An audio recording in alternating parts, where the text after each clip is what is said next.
pour l'invitation Avec vous. ici pour ce webinaire. En tout cas, c'est super gentil de votre part de m'avoir contacté. À toi, Estelle, et au docteur Boulanger. Alors, ça, tu as enregistré, c'est en route? Voilà. En quelques mots ici, je vais me présenter pour démarrer ce webinaire pour ceux qui ne me connaissent pas. Donc, moi, je suis diététicienne indépendante depuis 2009. Et en dehors de ça, ici, j'ai développé plusieurs choses par des formations en ligne adressées aux diététiciens indépendants francophones et d'autre part des outils pédagogiques à utiliser en consultation. Je suis également responsable du groupe des diététiciens indépendants, donc ça c'est un groupement lié à notre union professionnelle ici en Belgique. Je vais vous parler évidemment durant ce webinaire de mes outils et de mes formations, mais pas que. Alors, comment ça va se passer ici, le webinaire? D'une part, on va voir un petit peu pourquoi c'est difficile pour nos patients diabétiques d'équilibrer leur glycémie, quels sont les problèmes et ce qu'on peut faire ici pour les résoudre. Et je vais vous expliquer tout ça illustrer tout ça par un exemple en consultation diététique. Voilà. Alors, mais comment ça se passe en général quand on a un patient en consultation? Pour les médecins en tout cas, vous faites une prise de sang. J'essaie d'adresser ce webinaire aux médecins, aux diététiciens. Vous m'excuserez, parfois je m'adresserai plus à un ou plus à l'autre. J'essaie de faire au mieux étant donné que le public est diversifié. Je vois même qu'il y a des infirmières, donc c'est génial. Donc on fait une prise de sang, il y a le diagnostic ici du diabète ou du prédiabète, c'est le sujet du jour, et mis en place un traitement antidiabétique oral. 3 mois plus tard, une seconde prise de sang est faite et quid de ça? Souvent, pas ou peu de changements. Et donc, on est ici pour répondre justement à cette question, que faire quand il n'y a pas de changement et quand, au niveau des glycémies, en tout cas, ça ne bouge pas.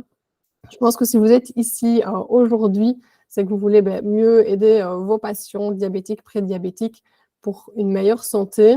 Et j'espère, en tout cas, je pense que vous êtes convaincus de la puissance d'une bonne hygiène de vie pour y arriver. Et donc, on va avoir aussi des conseils nutritionnels à donner à ces patients-là. Alors, quand on veut des résultats chez ces patients-là par rapport à la gestion de leur glycémie, au traitement du diabète, il y a quand même deux grands axes qui sont d'une part la compliance dans le traitement médicamenteux. En général, vous me contredisez si je raconte des bêtises, mais je pense que ça, en général, ça va. Par contre, il y a un deuxième point qui est plus les changements d'alimentation et d'hygiène de vie. Clairement, ça, c'est le plus important pour moi, évidemment, et voilà, j'espère pour vous aussi, pour éviter que la maladie, que le diabète ou le prédiabète n'évolue. Et c'est de ça dont on va parler aujourd'hui. Alors, après le diagnostic, que vont faire nos patients quand on leur annonce qu'ils sont diabétiques ou prédiabétiques? Certains vont rien faire, parce que pas envie, parce qu'ils ne savent pas quoi faire, parce qu'ils n'ont pas conscience que le changement d'alimentation, le changement d'hygiène de vie est quand même la clé en première intention. Soit ils vont aller chercher quelques infos sur Internet, soit ils vont prendre la feuille Weight Watchers de leur femme, soit ils vont, comme leur grand-mère, leur arrière-grand-mère, ne plus manger de carottes et acheter des biscuits sans sucre au magasin, ou suivre un régime hypocalorique et hypoglycémique. Voilà en général ce que j'entends en consultation, avant de ce que la personne a déjà essayé de faire avant de venir au cabinet. Et qu'est-ce qui se passe quand on suit ça? Soit il n'y a pas de résultat, ou très peu, ou ces changements-là ne sont pas tenables sur le long terme. Et alors se dire, tiens, quel est le rôle du diététicien derrière ça? Est-ce qu'il faut ou pas aller consulter un diététicien? Il faut savoir que notre rôle, nous, au cabinet, c'est vraiment d'accompagner nos patients dans leur changement de comportement vers une meilleure hygiène de vie, dans le but de la garder vraiment sur le long terme. Et ça se traduit par des changements dans l'assiette, mais aussi tout ce qui se passe en dehors de l'assiette. Et c'est ça qui va être hyper intéressant et hyper nécessaire chez les patients diabétiques, c'est de pouvoir parler de l'assiette, mais aussi de ce qui tourne en dehors de l'assiette. Alors, quels sont les problèmes? Pourquoi? Parce que nos patients ne mettent pas en place les choses comme il faudrait, quand le diagnostic est posé. Pour moi, il y a plusieurs choses. La première, c'est le manque de connaissances correctes de la part des patients sur la nutrition et sur leur maladie. Et une seconde chose, c'est la solitude et le découragement. Il faut savoir que changer son hygiène de vie, son alimentation, c'est vraiment quelque chose de très, très compliqué à faire. Tout le monde sait qu'il faut bien manger, tout le monde sait qu'il faut bouger, qu'il faut avoir une bonne hygiène de vie pour être en bonne santé, mais au final, il y a très peu de gens qui le font. Et pour moi, c'est vraiment ces deux points-là qui font que les bons changements ne sont pas mis en place au moment où il le faut. Alors, quand je parle de manque de connaissances de la part des patients sur la nutrition, en fait, on se rend compte qu'il y a encore énormément de fausses croyances auprès des patients. J'en ai listé quelques-unes ici, je vais vous les partager. Vous avez certainement déjà entendu ça en consultation aussi. Les personnes diabétiques chez qui on va leur dire voilà, le diabète est installé, on dit ah ben voilà, moi je ne mange plus de sucre, je vais supprimer tout mon sucre. Et donc, c'est des personnes qui vont manger super gras à côté. Des personnes qui buvaient beaucoup de coca, elles vont dire ah oui, moi je bois plus de coca, mais je bois du jus de fruits. Moi, dans le jus de fruits, il n'y a pas de sucre. Les personnes qui vont supprimer complètement leurs féculents de leur alimentation, des personnes qui vont sauter des repas dans leur journée, et donc au niveau des fringales, des compulsions alimentaires, évidemment, c'est exacerbé. Les personnes qui vont remplacer leurs biscuits classiques par des biscuits, entre guillemets, diététiques pour diabétiques de grande surface, et des personnes qui vont manger des grosses quantités alors de ces biscuits-là. La solution pour moi par rapport à ce problème-là, c'est vraiment que chaque patient comprenne les bases de l'alimentation diabétique pour faire des changements alimentaires pertinents. Ça ne sert à rien qu'ils fassent des changements abracadabrants ou suivant une croyance qu'ils ont de ne plus manger de carottes ou plus manger de bananes ou des choses comme ça. Non, et ce qui va être intéressant, c'est qu'ils aient les bonnes connaissances pour faire les bons changements. Donc, le moins d'efforts possible, mais au moins que les changements qui soient faits soient le plus efficaces.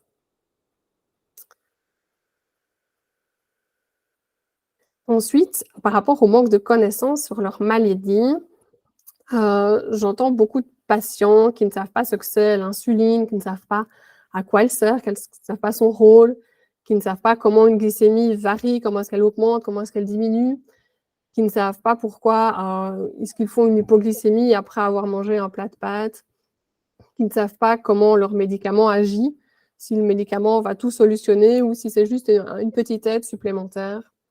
Ils ne savent pas comment la maladie va évoluer s'ils gardent leur mode de vie tel qu'il est et qu'est-ce qui va se produire après si ça ne change pas. Donc ça, c'est des questions que les patients, en général, peu de patients savent répondre à ces questions-là. Et moi, je vous pose la question de savoir, mais comment est-ce qu'on peut bien se soigner si on ne sait pas exactement de quoi on souffre et ce qui se passe dans notre corps? Pour moi, vraiment, le but, c'est que chaque patient comprenne le fonctionnement de son corps et comprenne sa maladie afin qu'il soit engagé et responsable pour améliorer sa santé. Ça, c'est pour moi aussi une clé hyper importante pour que le patient soit engagé dans son changement d'alimentation et d'hygiène de vie. Et alors, le dernier point, c'est la solitude et le découragement. Il faut savoir que prendre ces médicaments, en général, c'est facile. Changer son mode de vie, changer ses habitudes alimentaires, c'est vachement plus compliqué. Et clairement, vous l'avez certainement remarqué auprès de votre patientèle, clairement, il y a très peu de personnes qui y arrivent tout seuls. Et c'est justement ça qui est gai de pouvoir échanger ensemble aujourd'hui.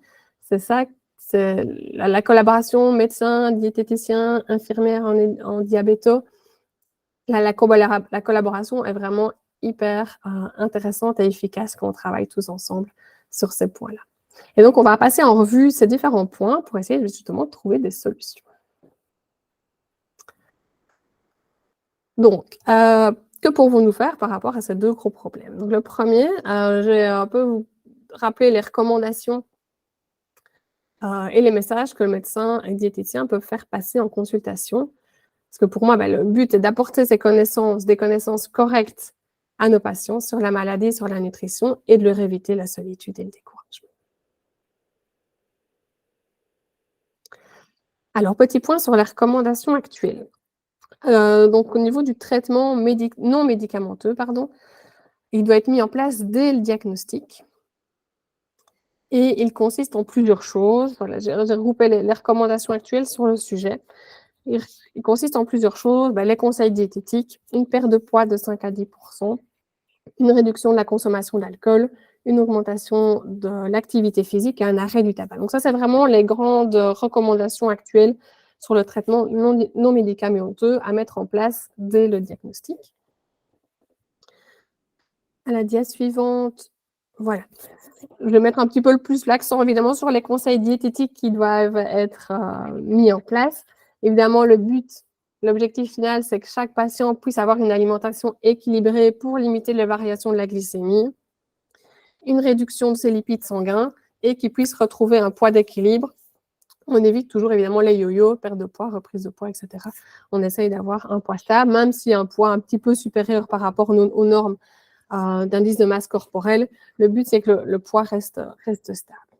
Au niveau pratico-pratique par rapport à l'alimentation, les principaux axes ici que j'avais envie de vous partager, c'est 3 repas par jour avec des féculents à chaque repas. Donc, en aucun cas, on va supprimer les féculents au repas. On essaye d'avoir des repas à heure plus ou moins régulière. On veille à un apport en fibres suffisant via les fruits, les légumes, les céréales complètes. Pour ça, je fais un petit rappel sur le document qui est illustré à côté. C'est l'EPI alimentaire. C'est un outil belge qui est utilisé en prévention. Et il est très visuel et très pratique pour rappeler les recommandations et donner des conseils, notamment ici justement sur l'apport en fibres au niveau des fruits, des légumes et des légumineuses. Vous pouvez le trouver facilement sur Internet ou on pourra peut-être le mettre en ressources.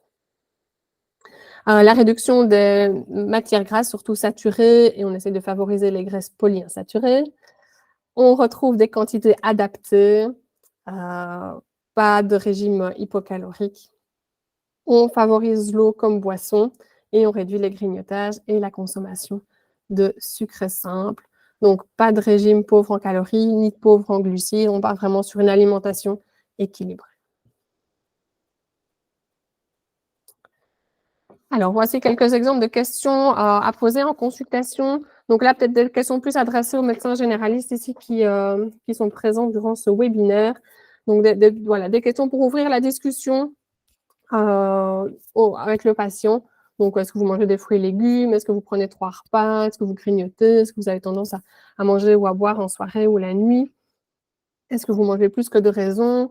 Qu'est-ce que vous prenez comme boisson? Donc, voilà, des petites questions qui permettent d'amener la discussion et de détecter déjà des petits dysfonctionnements dans l'alimentation de la personne.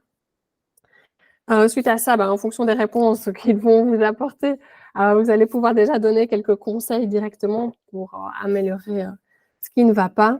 Par exemple, si votre patient vous dit « Ah oui, moi, dans mon café, je mets chaque fois 2 carrés de sucre », peut-être déjà lui dire mettez plus qu'un carré de sucre ou testez les édulcorants, par exemple, pour pouvoir déjà réduire cet apport-là. Vous allez donner des idées créatives pour modifier leur alimentation. Qu'est-ce que j'entends par idées créatives? Il y a beaucoup de patients qui mangent comme féculents des pâtes blanches. Voilà. Ils disent que ça va vite et que c'est facile, et donc ils cuisent des pâtes tous les jours. Non, pour la glycémie, c'est pas le meilleur. L'idée, c'est d'avoir des féculents plus complets, moins raffinés. Et donc, il y a l'exemple, vous voyez la photo en haut à gauche? C'est le jeu de céréales complètes de Ludiconsult. Et donc, ça permet vraiment de donner d'autres idées de féculents complets qui existent, qui vont cuire aussi vite que des pâtes et qui sont tout aussi bons. Donc, ça permet de sortir un petit peu de l'ordinaire du patient et qu'il puisse découvrir et tester d'autres choses. Et alors, autre chose très important, c'est d'expliquer le pourquoi. Pourquoi chaque changement qu'il va faire va être intéressant et va lui amener des résultats. Et ça va vraiment l'aider à augmenter l'engagement du patient. Et donc ça, vous voyez le petit dessin, j'aime bien utiliser le symbole du sablier. Le sablier, c'est le sable qui coule. Et le sable qui est en haut du sablier, c'est le glucose, en fait, qui est dans l'intestin. Le sable qui coule, qui est en bas, c'est le glucose qui est dans la circulation sanguine. Et le but du jeu, c'est que le sable, le glucose, coule le plus lentement possible. Et pour ça, on peut rajouter des petits cailloux, par exemple. Les petits cailloux, ça va être les protéines, ça va être les fibres de l'aliment qui va faire ralentir le passage du glucose dans le sang. Ça peut être aussi le fait que l'amidon ne soit pas trop cuit, comme par exemple une pomme de terre à la vapeur par rapport à une pomme de terre au four, le glucose sera moins abîmé et donc coulera plus lentement. Donc, c'est vraiment important de l'expliquer de manière simple aux patients pour qu'ils visualisent et qu'ils comprennent. Et ah oui, ok, par exemple, mon petit morceau de chocolat, c'est plus intéressant que je le mange en dessert de mon repas plutôt que je ne le mange le ventre vide en plein après-midi ou en grignotage le soir. Donc, c'est vraiment très important qu'ils comprennent le pourquoi de chaque changement et qu'est-ce que ça va avoir comme impact dans son corps. Je relis un peu les questions, je peux peut-être répondre. Oui, les édulcorants, j'ai dit cet exemple-là, chacune est libre ou pas de déconseiller. Il n'y a pas de bonne ou de mauvaise réponse. Et alors, avec un déficit calorique modéré, oui, là, tout dépend d'où vient le patient et ses besoins. Voilà. En général, en rééquilibrant l'alimentation, en apportant l'apport calorique nécessaire pour le patient, bien souvent, la perte de poids se fait sans restriction calorique. Voilà. Si on part vraiment sur les besoins réels du patient. Voilà. Alors, un autre petit conseil que j'aurais aimé vous partager, c'est en consultation, j'ai discuté avec plusieurs médecins et c'est vrai que c'est pas toujours facile d'aborder le sujet de la nutrition avec les patients. On est parfois un petit peu mal à l'aise ou quoi. Ce que je vous invite à faire, si c'est votre cas, n'hésitez pas à demander au diététicien avec qui vous bossez s'il n'a pas déjà un document préexistant, ici dans le cadre du diabète ou par rapport à une autre pathologie, mais ici par rapport au diabète, s'il n'a pas déjà un petit document existant qui pourrait vous faciliter la vie avec déjà des grands conseils, des visuels, des petites images, pour donner ça aux patients et qu'ils puissent déjà repartir avec ce document-là à la fin de votre rendez-vous. Si vous n'avez pas de diététicien référent avec qui vous bossez, c'est pas grave, mais pour les Belges en tout cas qui écoutent le webinaire ici, parce qu'il y a peut-être des Français, mais pour les Belges, vous pouvez aller sur le site lesdiététiciens.be, donc c'est le site de notre union professionnelle. Et alors là, en fonction de votre région, et vous choisissez la spécialisation, et là, vous pouvez rentrer en contact facilement avec des diététiciens de par chez vous. Voilà.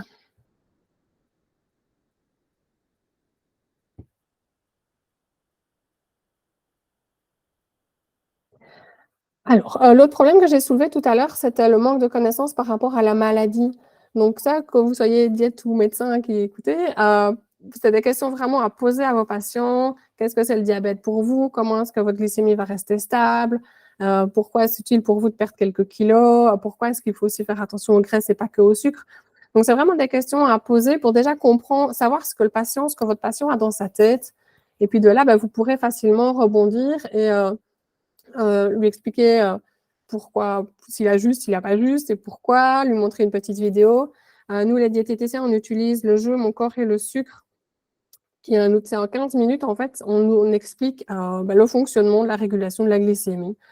Comment on arrive en hypo, comment on arrive en hyper, on parle de l'insuline-résistance, on explique les complications du diabète, pourquoi c'est important de bien manger, de bien bouger. Donc, vraiment, en 15 minutes, le patient, il a la grosse photo, la grosse image de « Ah ouais, c'est quoi ma maladie et pourquoi est-ce que là, je dois vraiment faire gaffe et me prendre en main ?»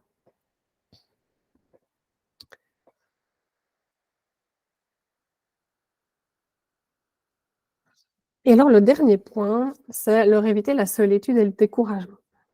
Il faut savoir que les patients ne comprennent pas toujours que les habitudes qu'ils vont devoir prendre une fois qu'il y a eu le diagnostic, que ces habitudes-là vont devoir être durables dans le temps. En général, c'est facile de se dire pendant 3 mois, je mange plus de grignotage, je mange plus de chocolat, voilà, tout va bien. Mais à vie, pendant 20 ans, c'est quand même vachement plus compliqué. Et clairement, il y a beaucoup de patients qui baissent les bras et qui retournent un petit peu dans leur travers rapidement.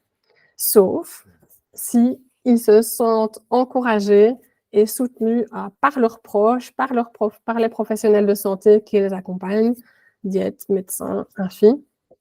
S'ils savent que 1 vaut mieux que 0, donc s'ils savent que même un petit changement vaut mieux que pas de changement du tout. S'ils ont conscience de leur motivation profonde à changer et s'ils obtiennent des résultats. Clairement, s'ils se sentent mieux physiquement, si ils ont une meilleure prise de sang, si leur traitement est réduit, ben clairement, ça va être aussi quelque chose qui va limiter le découragement. Et donc, je pense qu'il faut vraiment, vraiment être derrière eux, il faut vraiment croire en eux, faut vraiment tout le temps les encourager pour ne pas qu'ils baissent les bras et qu'ils se sentent soutenus. Et c'est vraiment ça notre rôle aussi au quotidien, c'est vraiment de les booster et voilà, de les faire tenir sur le long terme par rapport à tous ces changements alimentaires et qu'ils puissent trouver un nouveau mode de vie qui leur convienne et dans lequel ils se sentent mieux.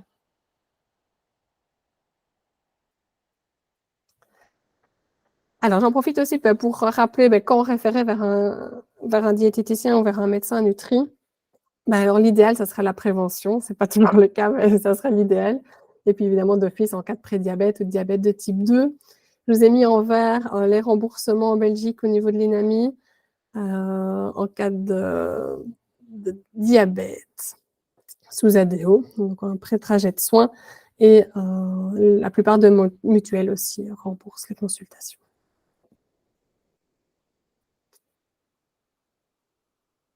Voilà. Alors, je vais illustrer ici par un exemple d'une prise en charge diététique qui allie pédagogie et soutien, motivation. C'est monsieur E, 59 ans, il a été détecté diabétique de type 2 et il vient consulter. Il a une glycémie à 184 à jeun, une hémoglobine à 8,6, la triglycéride à 203. Un léger surpoids. Le médecin l'a tout de suite mis sous Metformax. À cause de ça, il a eu vraiment des grosses diarrhées et il a perdu 5 kilos assez rapidement. Entre autres parce que voilà, il avait d'une part changé son alimentation de lui-même et les diarrhées. Et voilà, moi je l'ai vu après et il était envoyé chez son médecin, à part son médecin généraliste, en consultation. Alors, les objectifs thérapeutiques de ce suivi, c'était de faire baisser la glycémie et l'hémoglobine glyquée et de réduire le taux de triglycérides. En plus de ça, lors de l'anamnèse, c'était un patient qui était quand même fort fatigué, peu d'énergie et qui ne faisait pas d'activité physique. Alors, l'accompagnement diététique qui a été proposé, qui a été réalisé avec ce patient-là, c'est comme je le propose chez Diète en transition. Donc ici, monsieur E, je l'ai vu 5 fois, 5 séances qui ont été réparties sur 4 mois. À chaque séance, il y avait une activité ou un jeu Lidiconsult qui a été fait. Donc, il y a la première séance, l'anamnèse. La deuxième séance, on a fait le jeu Mon corps et le sucre. Donc, c'est celui que je vous ai expliqué avec vraiment le système digestif, la circulation sanguine, vraiment l'action du pancréas de l'insuline. Donc, c'est vraiment, on a fait ce jeu-là en début de suivi pour qu'ils comprennent bien les bases. Ensuite, la séance d'après, on a vraiment axé la séance sur la consommation de glucides, donc quels sont les différents glucides qu'on va retrouver dans notre alimentation, quels sont les aliments qui en contiennent et en quelle proportion. Donc le but du jeu, c'était vraiment qu'ils sachent où se trouve-t-il, quels sont ceux qui sont plus intéressants, moins intéressants. Est-ce que c'est parce qu'un aliment est riche en glucides, est-ce que je ne dois plus le manger? Est-ce qu'un aliment pauvre en glucides, mais peut-être avec des glucides plus simples, et moins d'intérêt nutritionnel, est-ce que c'est intéressant ou pas que je le mange?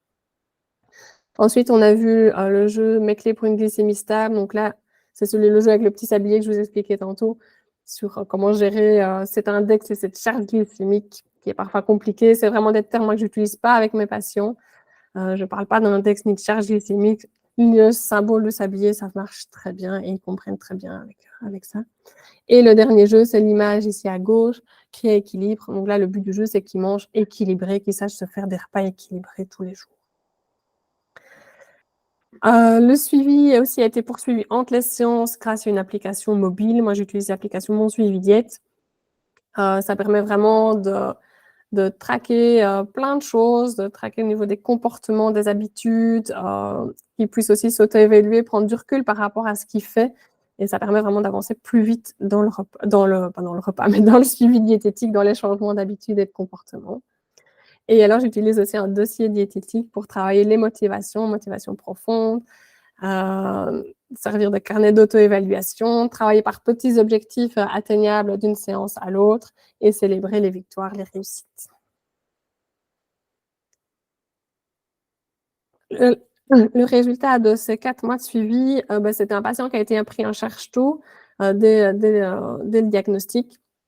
Il était engagé dans son traitement, dès le début, bah, grâce aux outils qui ont été mis en place et un patient qui était soutenu par son médecin, par sa diète et par ses proches.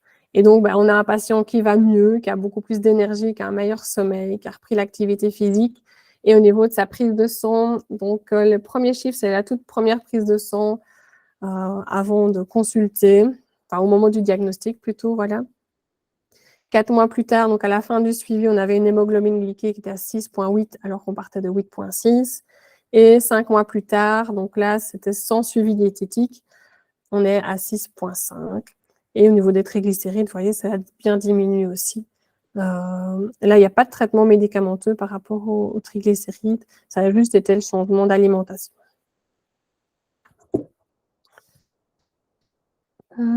Savez-vous si au niveau des mutuelles, le trajet de soins pré-diabète va être signalé? Oui, donc il y a un code, il y a le code à si vous êtes médecin, oui, il y a un code à encoder, je pense, chaque début d'année. Je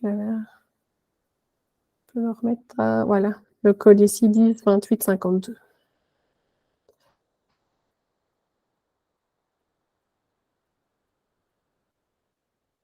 En conclusion, bah,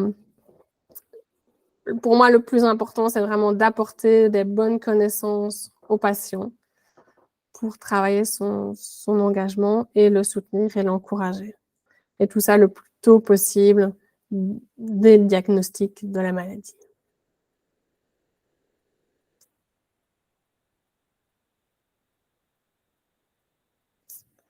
Je vais terminer ici ce webinaire par 2 petits messages pour retourner à la maison.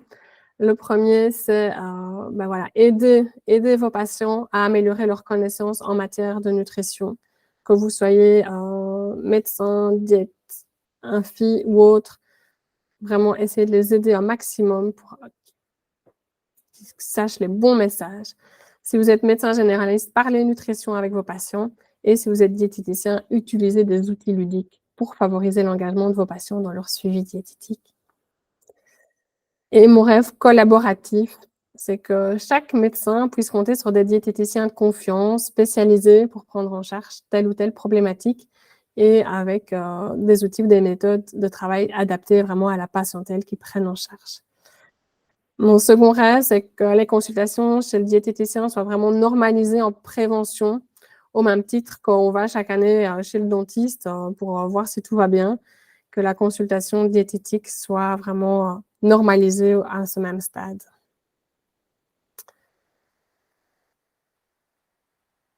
Voilà. Merci beaucoup pour votre écoute.